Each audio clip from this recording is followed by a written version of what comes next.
რობერტ ფიცოს და ვიქტორ ორბანს შორის ძალიან დიდი განსხვავება არის. პირველ რიგში ის, რომ ვიქტორ ორბანს ზედიზედ 4-ჯერ ჰქონდა საკონსტიტუციო უმრავლესობა მოპოვებული და ერთპიროვნულად აკონტროლებდა აბსოლუტურად ყველა პოლიტიკურ ინსტიტუტს.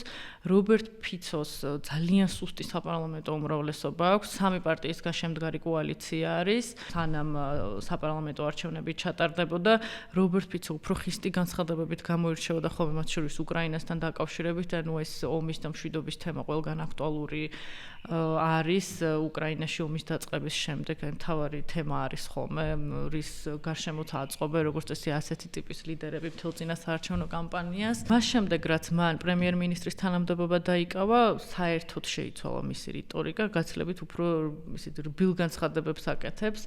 და ასევე, როდესაც ვიქტორ ორბანი დამარცხდა არჩევნებში, მიხედვით იმისა, რომ იქამდე აქტიურად უჭერდა მას მხარს, ბოლოს რამდენიმე დღის წინ საერთოდ გააკეთა განცხადება, რომ არამც თუ არ დაბლოკავს უკრაინის ევროპის კავშირში ინტეგრაციას, არამედ განაცხადა, რომ საერთოდ გამოცდილების გაზიარებასაც აპირებს მათთვის.